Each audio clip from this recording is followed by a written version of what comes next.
Well, I want to Take thank it to the mic if you would, Eric. I want to thank all the people swallow that. at Bainbridge who have come out tonight. I appreciate it. Positive Energy has been trying to work really hard to make energy issues accessible, whether it's your own home or how much energy we're using as an island or what the bigger ideas are about energy with your utility or with your community.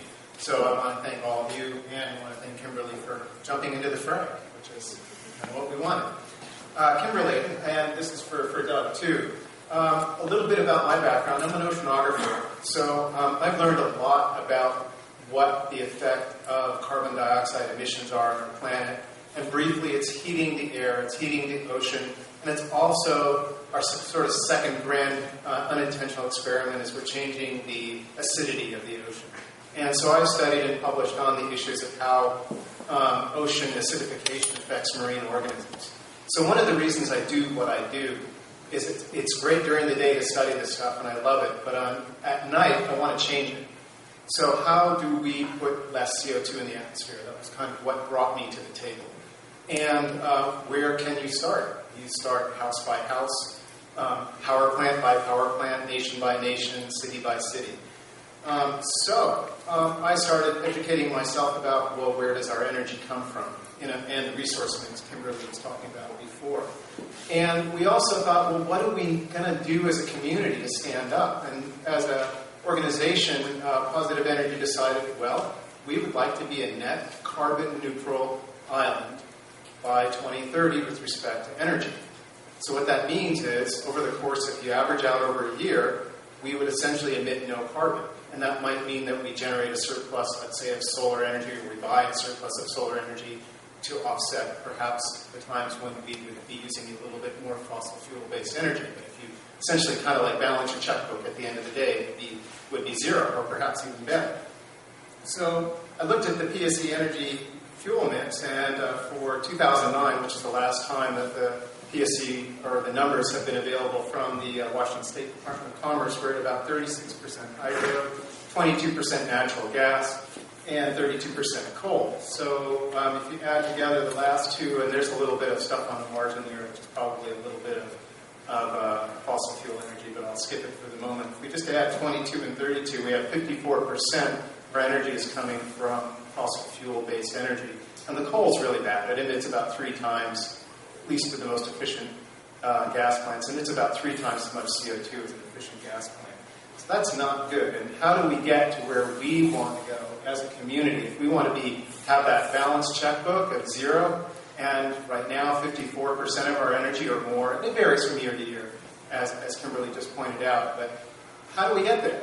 And there's a variety of strategies. You can put solar panels on your roof. You can do a better job at energy efficiency. We might be able to make a biomass generator on the island. But we know probably at the end of the day, we're going to have to change our fuel mix, or we're going to have to change who we deal with respect to energy. There's some choices that we can make as a community.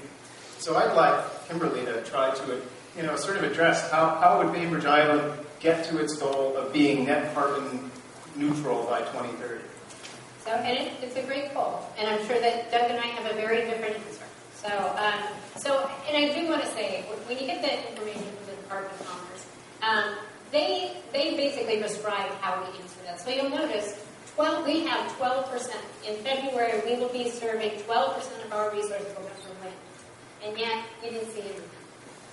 So they don't define our wind yet for the Department of Commerce. It doesn't make any sense. So when you're looking at your pie chart, you're basically looking at, we don't have the 32% from coal. Coal strip, I think, is at about 23%. If you make a market purchase, though, they figure out a certain amount of it comes from centrally. So they actually tell us that a certain amount of market purchases comes from coal. That's not true for this region. So much of our market purchases come from hydro. So it's hard for me to say on that piece, but here's my point. You actually can be carbon free today.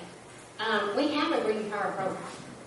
And this is actually something that I think is kind of distressing. We have over 1 million customers. And our green power customers are like hovering around 3%.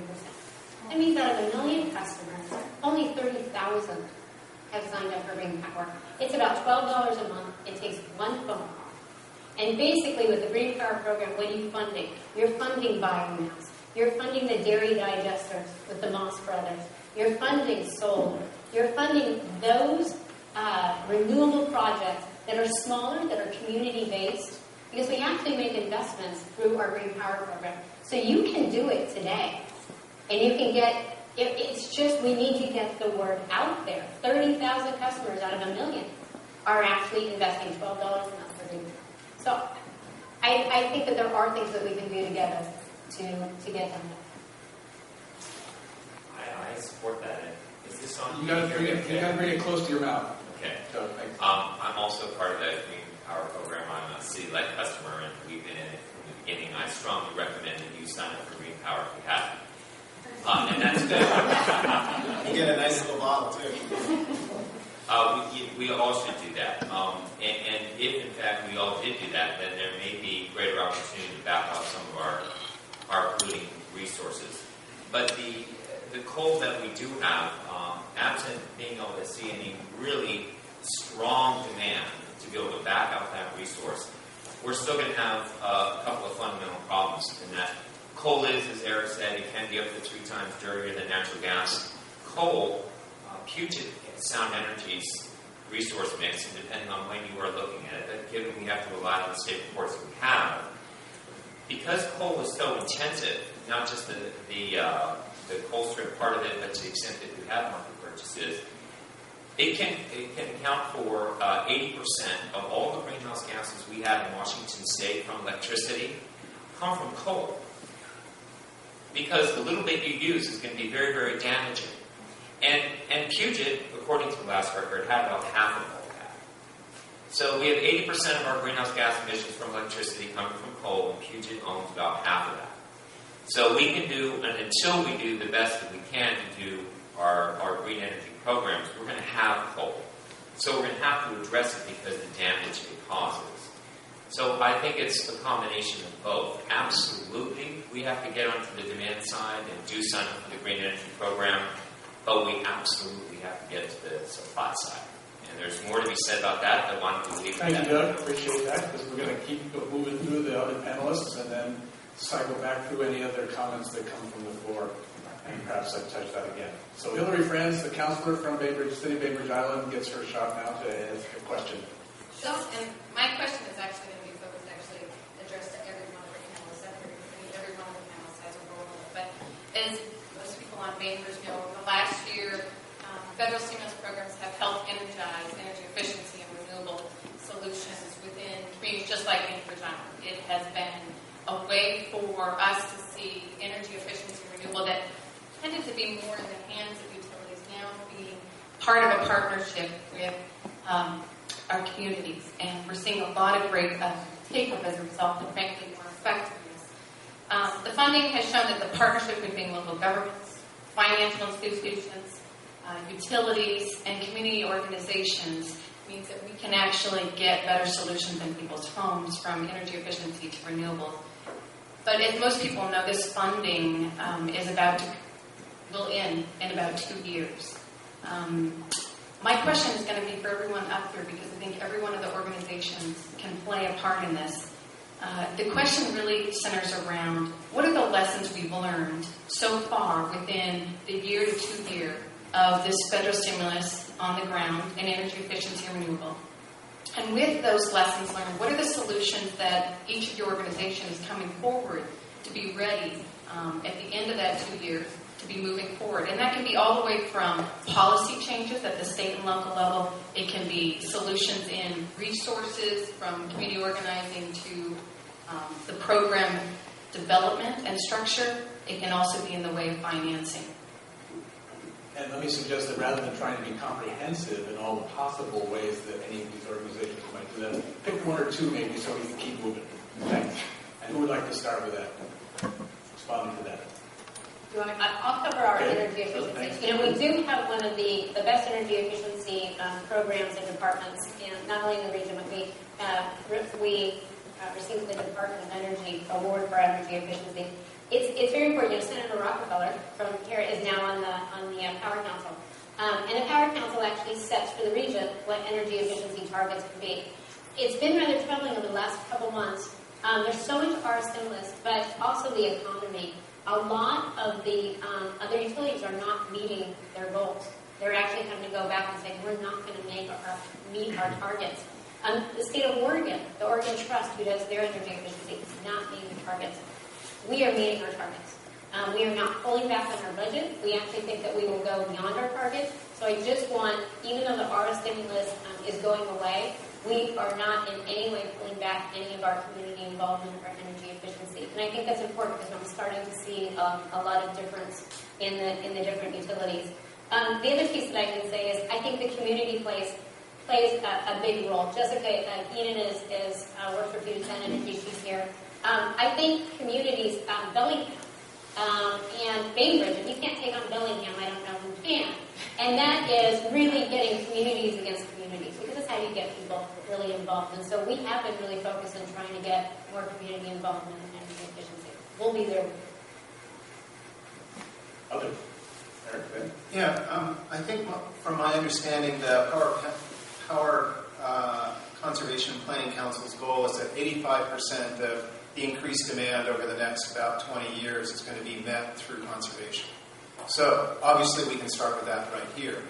To the extent that the island is growing, we should be able to meet and or exceed that target. We should exceed that target because we know through the Repower Bainbridge program that a lot of our homes that exist here with the existing demand, we could lower that demand. And that's the whole goal of our program. So again, I encourage you to participate in that and do your part. That said, I think there's some unique things that we do. We're trying to do this, just as I said before, CO2 changes happen, home by home. Well, the way we think, one of the ways we think that this works in this community is we think in some sense we can deliver to you some of the energy efficiency programs that they put together better than they can. In the sense that we know each other. We can talk about it. We can put communities together in the ways that they work. For example, in the Castle neighborhood, near the high school, a lot of people know each other. They interact with each other a lot. Some of them are here in the audience tonight. Talk to them. Figure out how they're working together and how you might be able to do the same thing in your neighborhood. So we really believe that we know ourselves in some sense a little better than PSC does. And if you look at the commercial side, we know our business people better than they do. We can go in and talk to them and bring to them as community volunteers these programs in some sense more effectively than they can. And that's no surprise. We live here 100% of the time. They don't. And that's not completely true. Some of the people now involved with PSC who work for PSC and who are involved with the program live here too. And that's a really good thing. So I think that's one way that we can keep doing this as a community. And let me just point out that for Positive Energy, Barb Zimmer, who's our leading card holder here, is basically the project manager for our commercial conservation program, and she's looking for people to help us develop relationships with local businesses to help them find pathways into a better conservation and efficiency. So if you'd like to help out with that, it's a total volunteer effort. All of Positive Energy is volunteer effort. Talk to Barb right here. Okay, next up. I did want to speak to one piece of it in terms of what we can do, and I wanted to talk about Bainbridge and not even living here, but my hat's off to you. One thing I've learned about the Sierra Club is that one thing that we do well, we know a lot about grassroots, and we are the boots on the ground in the environmental movement. And it takes people power one-on-one. And the response that you had for your energy efficiency program, for the number of houses that you got into to have audits, was outstanding. It's because you had boots on the ground in this community. You were tabling at events, you were doing the outreach, you were having a personal one-on-one contact. I don't care how many emails you have, how many bill stuffers you have. There's very few incidences that are going to move people into action more than one-on-one, and few people with the arrow money have done that as well as you. You were an outstanding example of getting community engagement, getting people involved, and I think that made a world of difference. My hat's off to you. And your example needs to now be replicated in other Puget Sound energy service areas. Roger, want to have anything? Okay. Well, then next up would be Doug Howell from the Sierra Club to ask his question of the panelists and Kimberly. I do have a question, and I did wanted to thank the people that were here. I wanted to thank Repower Energy and Hilary and Eric for what they they've done, and Positive Energy Barb and what Kathy has done. We often have been thinking about, and my partner here is Seth Ballhorn with Sierra Club, who's been out here on the island working on this program with all of you. We've been talking, how can we replicate this? And it's because you are one of the best examples we've got, not just in Washington State, but across the country. And so it's really great, and we will continue to look to see how we can replicate. And I think it's just because maybe in part of the unique community that you are, where civic engagement is just such a part of your community ethic.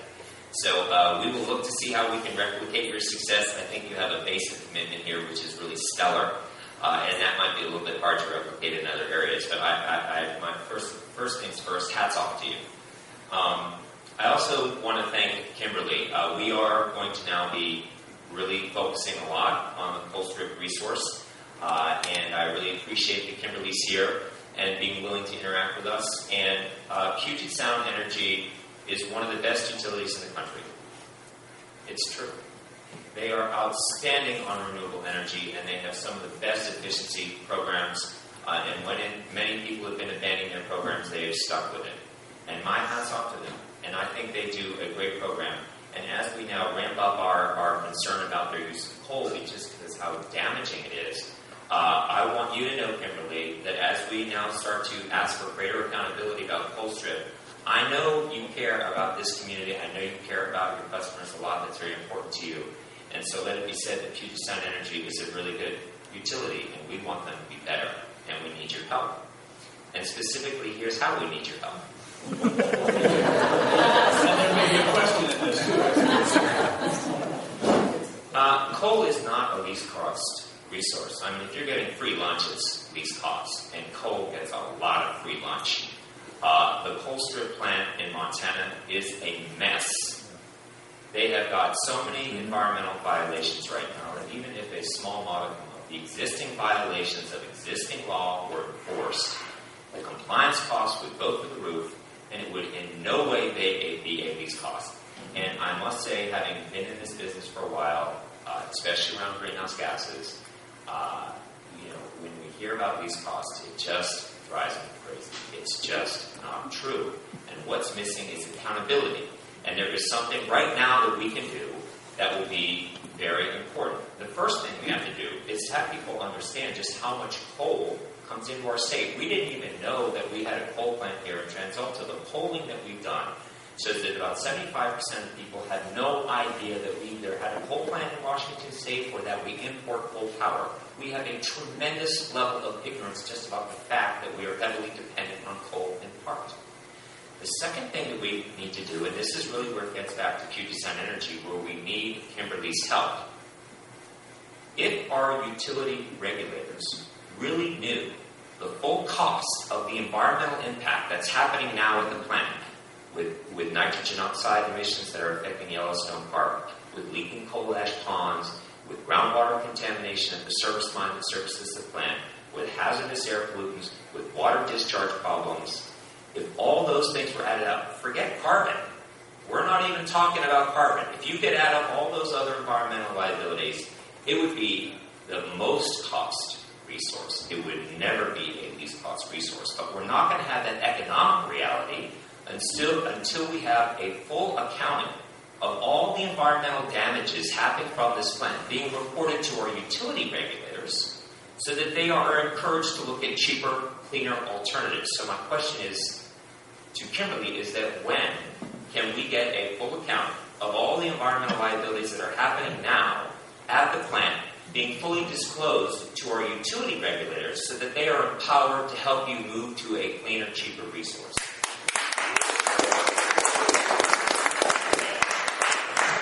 Man, Doug, you're good.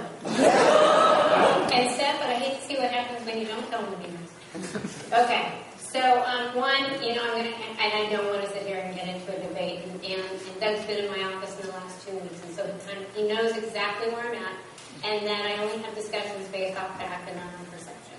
So, and I have to really kind of bring it, if we were in violation, we would be shut down. The EPA is all over the place, and so, it was kind of like, when are you going to stop being your wife type of a question. So I'm just going to take the part on the regulator. I will tell you that the regulator is very, as far as the WUTC, we look and we discuss all these things in our integrated resource plan. How we do it, an integrated resource plan, a utility, if you're a regulated utility, we have to look out 20 years. We look out 20 years, we say, how many customers do they think we'll have in 20 years? And then, these are planners. They're not paying attention to kind of how we operate, they're planners. And they say, what are the costs of the portfolios of these, of serving these customers? And we do different scenarios. So, for example, we've done a scenario that we call Green World. We looked at Green World scenario. It basically shuts down Colstrip and we do everything renewables. It costs the customers $200 million, right? And so it's looking at, and I get that point as far as, well, if the other costs are more than $200 million, then that sounds pretty good, right? But we do these scenarios, and it is filed with the WNC, and they participate in our integrated resource plan. I'm not sure if you participated this last time. I think Nancy did. Northwest Energy Coalition always does. And so it's, part of this. We also do scenarios as far as we do a business as usual scenario. What's that? That means that the legislature talks a lot, but they don't actually do anything, right? Mm-hmm. Yeah. So we do, and then we run actually scenarios in between. We have looked at Colstrip. We are in compliance, and I do believe that I flew out to Montana to tell and I was on the panel with the CR Club, the Northwest Energy Coalition, that really it's going to take a carbon tax. And frankly, I'm in favor of a carbon tax. As far as we could get Congress, we could get the National Congress actually to do something, great. But I've never been in favor of cap and trade. It's always been an issue between Jay and me. So as far as that, but it really takes a carbon tax and it takes Waxman marking. We've actually done as far as what type, so it takes about $92 carbon tax to really impact the different pieces. So we have looked at it. We do file everything. It is included in the cost of power. And I understand that you want better information from us, but we talked about that. May I follow up? Okay. Yes, since there's no other panelists involved in this necessarily. That's here. That's one quick follow-up. If Okay. you're allowed a platform statement. You're not in compliance. You're under the mine services this plan. You're required to do a cumulative assessment of the water impacts, and that we had leaking coal ash ponds at the plant, and there was a $25 million settlement. It never got cleaned up. They just paid off the ranchers who were getting their groundwater polluted, but the problem still persists, and it's not getting fixed, and it's getting worse. That's one example. At the mine, when you permit a mine, you're supposed to be doing a cumulative assessment of what the water impacts are, and the coal ash ponds is one piece of it. That was never done. Ever done. It's required under the law. The EPA is going to be mandating a decision in June 2012 on a requirement to reduce your nitrogen oxides because of the effect it has on Yellowstone and other parks. That's a mandated court-order decision that is going to be finalized in June 2012. All of this information I'm talking about, this was not in the integrated resource plan that was submitted into our utility regulators in May of this year. Puget Sound Energy is required to turn in this information to the Security Exchange Commission because when you sell stock, you have to know that the resources you're representing are not a liability. That information was turned into the SEC, but not our state regulators. Our state regulators have no idea the extent of the pollution that's happening at Colstrip, and it is extensive. I've given you 3 small examples. I've got 3 more in the statement I turned into the UTC. The plant is a mess. It's vintage 75. It was grandfathered from the get-go. It is one of the largest emitters of pollution in the entire Northwest. It's number 1 for greenhouse gases. It's number 1 for nitrogen oxides. It's one of the leaders of mercury, even with its control. Arsenic, selenium, you name it, it's toxic soup. Okay, great. On that note, let's have Kimberly respond as you wish. Is there a question? Yeah, there wasn't a question, but if you wanted to respond, I was going to allow that, but if not, we'll keep moving. Nothing to say? No. I don't know that listening to Doug and I go back and forth. Well, I wanted to be fair, but if you do anything to respond if you wish, but otherwise... I disagree. Okay. Well, then we'll move to the other end of the table, and Roger Townsend from the RAISE, Reliable and Safe Energy Local Citizens Group, that for Roger to ask his question. Thank you, Roger. Sure. Yeah, thank you for having me. And bring the mic a little closer. Thanks. I'm very very happy to be here. RAISE is a little bit of a different group and a little bit of a different agenda than the folks that are here, although we certainly support and frankly admire all the efforts of the various folks that are concerned about both usage and generation.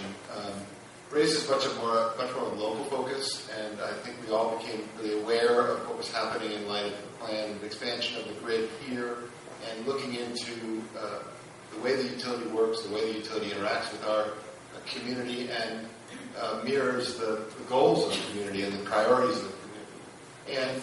And what we have, our assessment is what we have is Island has a real reliability issue, and the reliability issue is a matter of primarily trees, down trees, and that's a sensitive issue here, but an important one.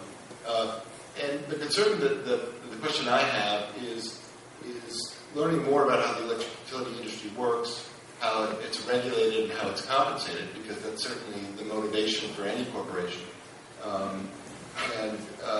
Is that the compensation structure doesn't equally weigh, doesn't mirror the concerns of the community and the priorities of the community. Priorities, for example, we learned that if you spend money on tree maintenance, then the return of investment is not the same as if you spend money on expanding the grid. Or if you spend money on conservation, generally the same is true. That the returns of investment are best on expanding, making a bigger, better grid. And that may make sense at a macro level, but on Bainbridge Island, the issues are different. Undergrounding is something that is not as economically feasible as building a new substation, clearing trees, and even conservation. And how is it that we can modify the system? And I think everyone should have an opinion on this, is so that the incentives of the way in which the rates are recovered, the way in which the rates are increased, are in line with the incentives of the community and not prioritize expansion of the same grid. Right. So, and thank you, and I'm glad to get kind of back into the community. So I have to say, I don't know, and I never blame anything on the commission, because I don't know that I necessarily agree with the premise that we have different incentives for different places. So, for example, we've had a tree watch program where the commission has provided us pilot programs and expense fundings and so forth. So, I don't want you to think that first of all, substations don't have any different incentive than transmission or distribution or underground. It's all the same. There's not a higher incentive on one category or the other. So that's kind of the first piece. So, and then the second piece is things like energy efficiency, for example. In our current rate case, we've actually proposed a decoupling mechanism, and so that we do more energy efficiency. And so many times it's just us bringing a solution to the commission and then having the right people support that solution. And so I think what's important is if we all come up with a solution for Bainbridge Island, I will tell you, those commissioners will rejoice. They don't pick and choose what the different pieces are. So I just want to make that clear as far as that's the incentives or the commission or recovery, I don't think has any impact on us reaching a solution. Well, and I appreciate it. I mean, and I guess the question is, it always struck me that the commission acts after the investment. So that as a decision maker on behalf of the corporation, you're going to make a decision to spend some money, and then you've got to determine later on whether or not when you spend the money, whether you're going to get a return on investment on that expenditure. And that those rates are not the same depending on what category, what tranche of expenditure you put. So that on some you get a 11% return, and others you don't. And that it's sort of fundamentally regressive, or it's incentivized progressive thinking to have a commission that approves expenditures years after they're made, whether it's a good idea or a bad idea. It seems to me that that if I were running a corporation where that were the case, that there would be a strong incentive to spend money in ways that were approved in years past, and incentivized through economic in the past. So it's true. The state of Washington is a historical test year state, which means that we invest, but it doesn't matter where we invest. And it doesn't matter if it's tree trimming, it doesn't matter if it's distribution, it doesn't matter if it's a substation. We invest, and then basically, when we file a rate case, it's based off a historic year. Okay? There are states that look forward, that say, gee, Puget, what do you think you'll invest in? And there's some utilities that's nirvana. I've done it both ways. I started energy in Texas. There's problems with both mechanisms. That's what I'm saying. We're a historical test year state. It's just the way regulation is. But you can always propose something different to the state. It's just that we need to come to a solution. If we're all going to sit here and fight, then the commission doesn't have anything to do. We're going to make those investments. But we can come to a solution. I'll tell you, the state is not going to preclude any type of recovery. And what I'm just saying is, it's the name of the game. We are a regulated utility. That's the way that we're regulated. But that's what I'm saying. It doesn't come into play our budget. In fact, we're in the middle of the budget right now. That's not how we budget. And we would love to be, we are budgeting tree trimming. They say 6 times more trees as a utility than any other utility in the state. We're trying to do benchmarking. We can't find another utility that has this many trees. And so we're looking at the proper tree trimming cycles. But I just don't want you to think that the regulatory regime comes into play when we're making decisions as far as investments or treatment.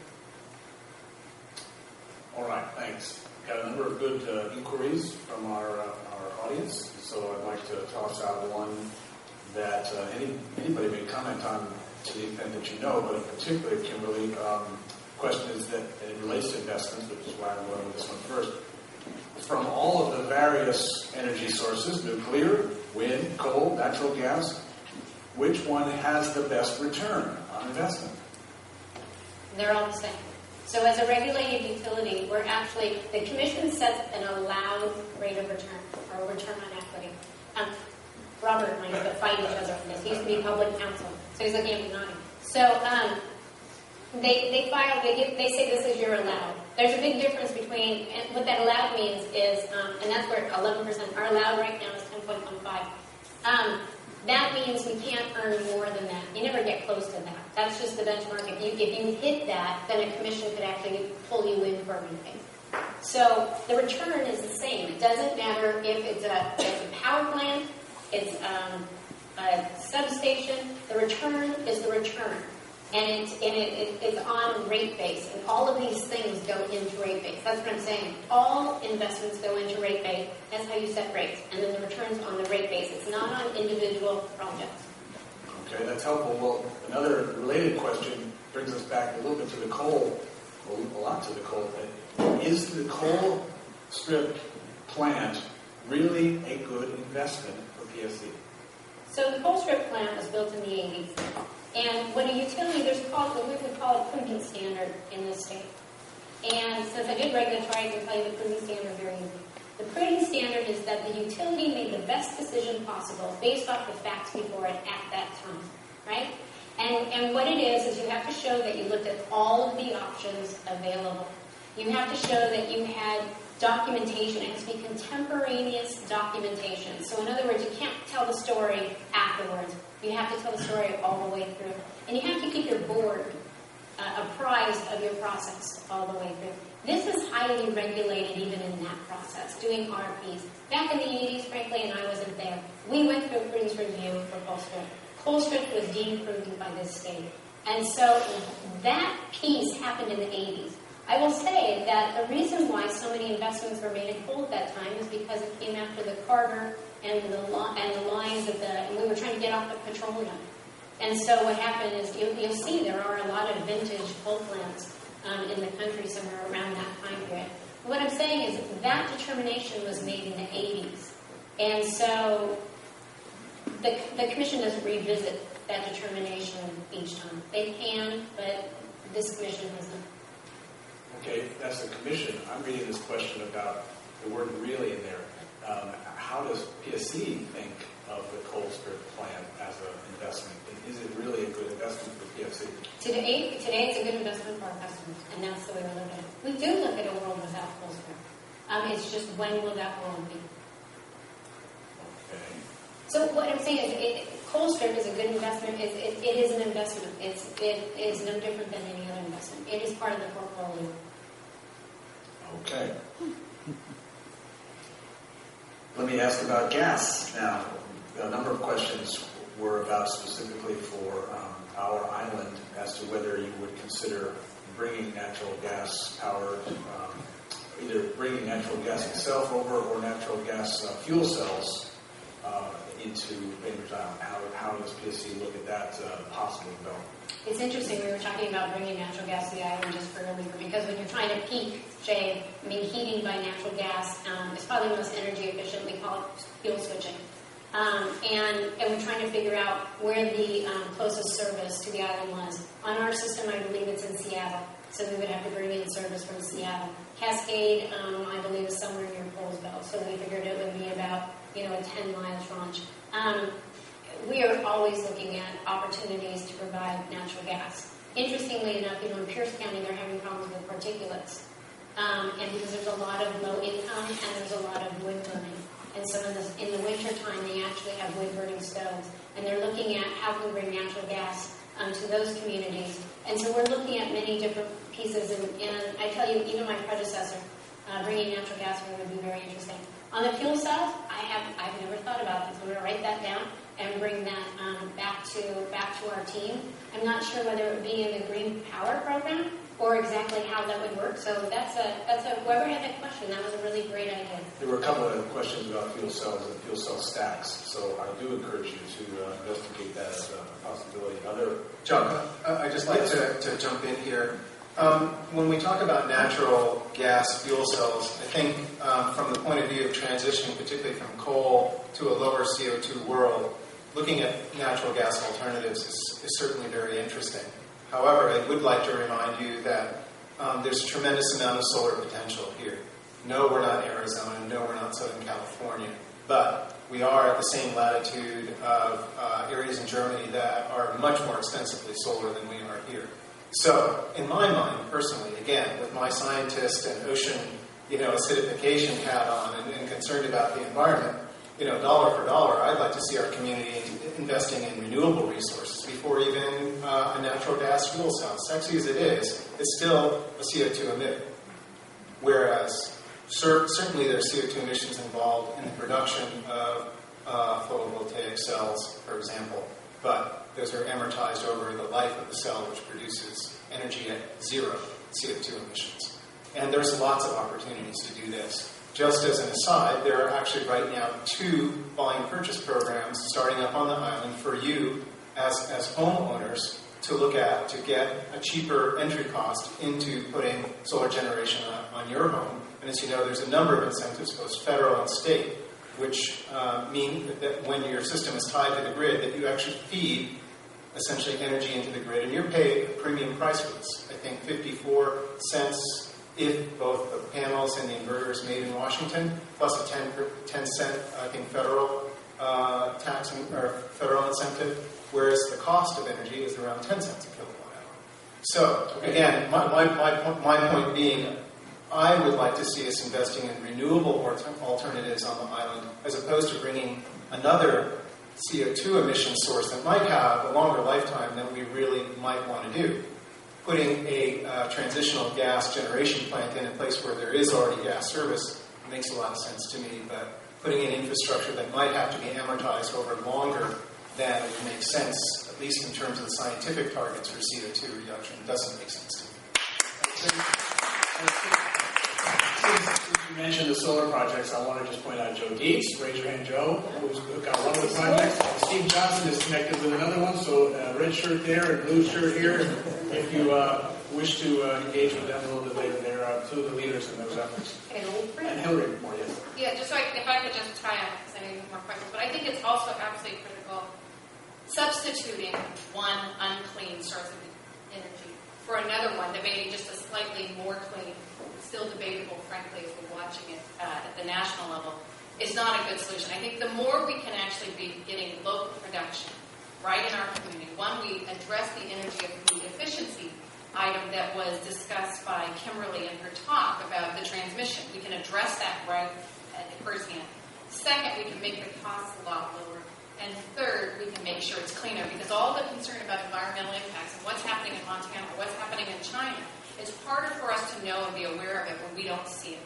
So the more we can see the production happening locally, the more we can take command from it. Well, and here's another clean energy source that you may or may not have considered, that someone was asking you about whether you've ever, if you've ever considered tidal generating power. Say a little bit about that. So on tidal energy, we have not considered tidal energy, and I'll tell you why. Snohomish PUD has done a lot in tidal energy, and I think Fort Townsend has been looking at it as well. Tidal energy is very expensive. And so, and we have a scale, we have 1 million customers. So actually, we've already reached, in fact, we've reached our RPS goal up to 2019. We basically have blown through the RPS goal. And we used wind.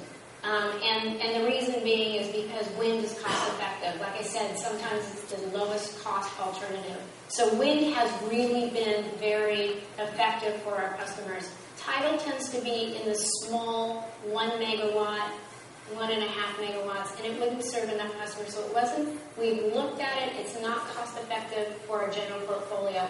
That's why I was urging as far as green power. Green power looks at different ideas and smaller scale that might not be ready for prime time. But frankly, if we're not making those investments on some of these and trying to get them up to scale and get them commercially viable as far as being like lower cost, that's the type of program the Green Power program is. So tidal just wasn't cost effective for us. Well, speaking of small, are you going to add to that? I'm obligated as an oceanographer to say something about tidal energy here. And I actually work for the Applied Physics Lab. I'm a graduate student there. And that, if you've been listening to the news, that laboratory has been instrumenting Admiralty Inlet on behalf of a number of organizations that are interested in the tidal potential. It's going to take probably 5 or 10 years to actually even figure out the tidal potential. That doesn't mean we shouldn't do the research, and that doesn't mean we shouldn't do the research and development and possibly do speculative investments, which is what both private entrepreneurs and the government has done, sometimes to the dismay and failure. One of the big news items recently was the failure of Solyndra. Well, that was a speculative investment, much like any venture capital. So Solyndra. It was a solar energy company in which the United States government invested, much like a private venture capitalist. Point being is that there are speculative investments. I think we need to do these things. We need to find out what the potential is. That said, tidal energy, it's a harsh environment. Salt water is a corrosive environment. It's never going to be as friendly and easy as probably sticking something up in the air, just as someone who's familiar with sticking instruments in the water and having them fail. That said, we won't know until we try it. So I think these are good things. I'm glad we're looking at that.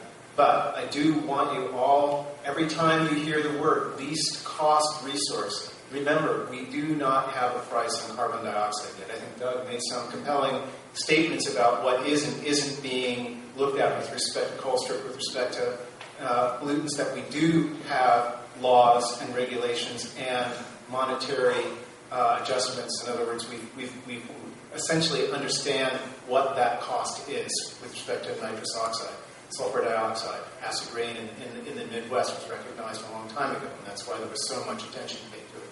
And it had real effects on human beings. What we're finding now is that CO2 does really have effects on our society. They're just going to be a lot slower and a lot more insidious. If you take a look at the Washington State, or the Washington Climate Impact Assessment, I don't think I have the acronym quite right, but there have been regional studies of essentially taking the global models and putting them on essentially a finer grid so that we understand what some of the effects of climate change would be on here. So imagine if we had a 0.5 meter sea level rise around Bainbridge Island. What would that do? What would that do to Port Monroe Spit? So the point is, least cost resource. Think of Port Monroe Spit being underwater and that you didn't do anything about it. Okay. Speaking of regulatory, this is since you've got a good background in that, this is sort of an angle that looks in that direction. PSC keeps building more capacity, and this audience member suggested what we really need to do is reduce electrical usage. But how do we work together to change the utility laws so that PSC is rewarded for decreasing usage, decoupling, as is done in California and other states? And also, in a similar vein, you get paid for a new transmission line, which we may or may not need, but you apparently don't get paid for undergrounding distribution lines. How might we change that so that there's more incentive in a regulatory way to provide greater reliability? Can you Right. think about Okay, that? so two things. We get paid for an underground line. As I'm saying, somehow, all this has gotten mixed up. And so maybe we need to have, I hate to do like regulatory or rate making 101 because it's really boring. But I'm just saying, it doesn't matter. We get paid and we earn a return, the same return, if it's a transmission line or if it's underground.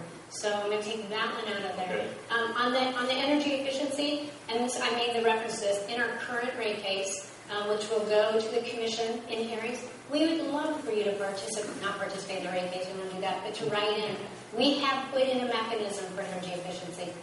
We have proposed to this commission and said we should not lose our return or actually our margin is what it is on energy efficiency. You need to remove the disincentive to the utility. They have done it in California. They've been doing it for 30 years in California. It's the only state in the country where they've been doing it for 30 years. And although the rates have gone up in California, the bills have come down. It is the only state in this country where the bills have come down. It's because they've had decoupling for the last 30 years. It is an important thing. We've done our part. We put it in front of the commission. Hopefully we will get support and move that forward. Julie's grabbing the microphone. Do you have okay. Yeah, well, first of all, I think it would be a great idea for people to really get engaged on this issue of decoupling and find out. A little closer. On decoupling. I usually don't have a problem getting loud. So now I know that I'm getting older and softer. I think it's really critical that we do look at that and every one of you get knowledgeable about the impacts and opportunities for decoupling, because what we are seeing by the federal stimulus programs and the work that is happening at this community level, it is not coming just because of the city government. It isn't just coming because Positive Energy and other community organizations are on the ground engaged in the community. It's happening because we have Puget Sound Energy engaged in it. We have Positive Energy. We have citizens working tirelessly, and we have the city involved in it. And that larger partnership component makes it more effective. But for the kinds of resources to continue, it's going to be important that we're having energy efficiency funding coming from utilities. A significant amount of those incentives that are happening that get people to actually take a step is coming from the utility. One thing I think that it's fair, this really wasn't to Kimberly, but one of the big pieces of the undergrounding, I know, falls on the backs right now of the city. There's a lot of discussion about doing undergrounding of transmission lines. And right now we would be on the hook as a city to pay a percentage of that. Through our contract agreement with Puget Sound Energy. As we all know, the city has a lot of demands out there, from fixing potholes to basic, simple services, and we all know that we've been very financially challenged in the last 3 years, but we are getting back, and we have a significant amount of major infrastructure that we have to continue to keep up. For your 30-year infrastructure, we have actually 60 to 70-year infrastructure that needs replacing, whether it's utility, water and sewer, or whether it's roads. So right now, the city would be very challenged in paying its percentage of the undergrounding, especially if we're looking at large amounts of it. Maybe that's, and I don't know how that works with the WTC, whether that can shift to a larger amount on the utility or not, but I think certainly there would need to be conversations to make that possible. Because I think right now the city would have a hard time making, to be frank, underground utility lines a number one priority over what we're hearing from most of our community, which is roads and basic services of utilities. And water and sewer. Not unrelated, has PSC ever considered encouraging individual power consumers to install their own, and this is a PSC incentive for consumers to install their own private alternative energy generating devices such as panels, solar panels, windows, etc. Is there a role for PSC to play in that, encouraging homeowners consumption? We have over 850 customers today that have solar panels on their roof. We have a net metering program. His name is Jake Wade. If you ever want to call someone to do this, we have, not only do we have solar panels on the roof, but we also have some customers that have put in their own wind turbines. And so actually we have the infrastructure to be able to do that. We don't own the solar panels and we don't lease the solar panels, but we have the list of individuals that would be happy to do that. It's an individual decision of the homeowner or commercial or so forth, but we can help you. Why not do what Duke Power does and go out and do it? You know, I Duke, by the way, they will go out and essentially go to a business that might have a really nice, large solar exposure and say, we'll essentially rent this space, we take care of the capital cost, we install, we put solar panels in. You know, and I know Duke looked at residential. Southern California has done it really well on the commercial. It really comes down to, do you want us climbing in your roof? And it really came down to, the programs are very, I don't know that you want us climbing on your roof. But what if it was the school or a very large, industrial, place? So we have plenty of school roofs, and I'm not sure we actually mind PSC climbing on those roofs. It's not that hard. I want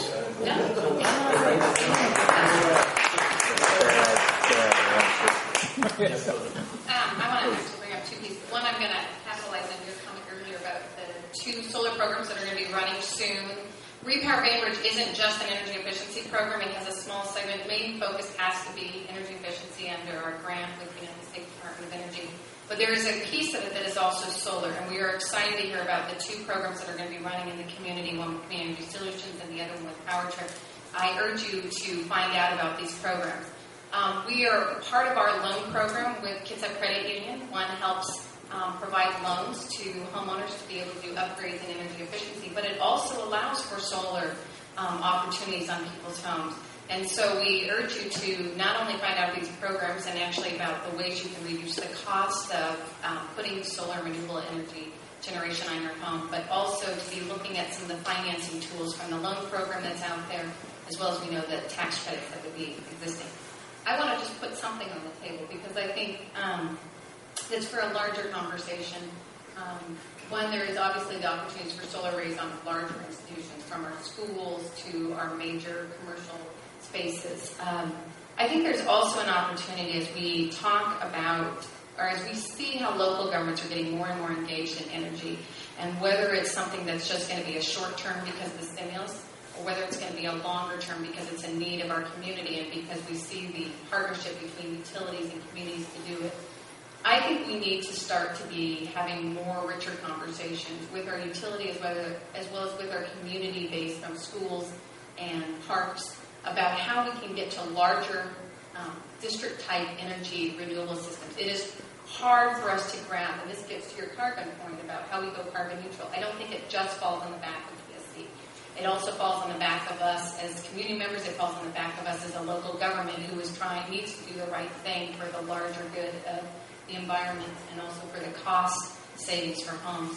That I think we need to be starting to look more larger and having those kind of conversations that says, how do we take large segments? And I know Eric Moe is in the audience, has multiple conversations and actually is leading in the work that he does of how we look at the areas where we have a significant amount of energy. I mean, we take where the library, the school district, the Safeway complex, and the parks with the pool, and work with PSC to get and the local government, because you're going to have to do underground in that case, and start to build an opportunity for renewable energy and generation there that actually can reach homes as well as those major institutions.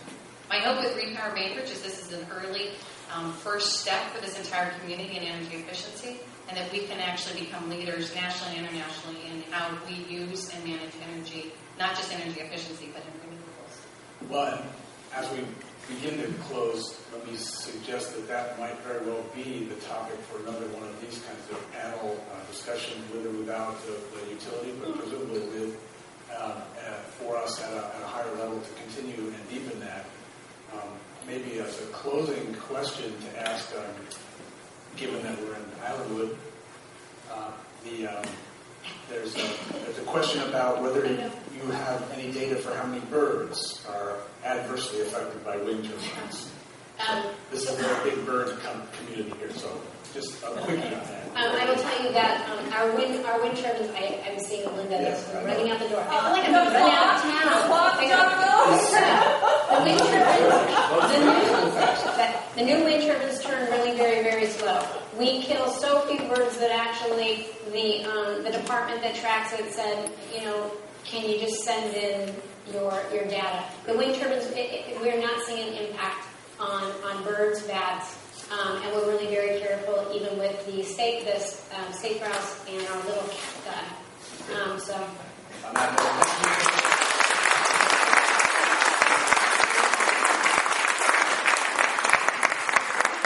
thanks to all the panelists, Rehm, Hilary, Franz, Doug Howell, and Roger Townsend. Thanks to all of you. Don't be late. The panelists will be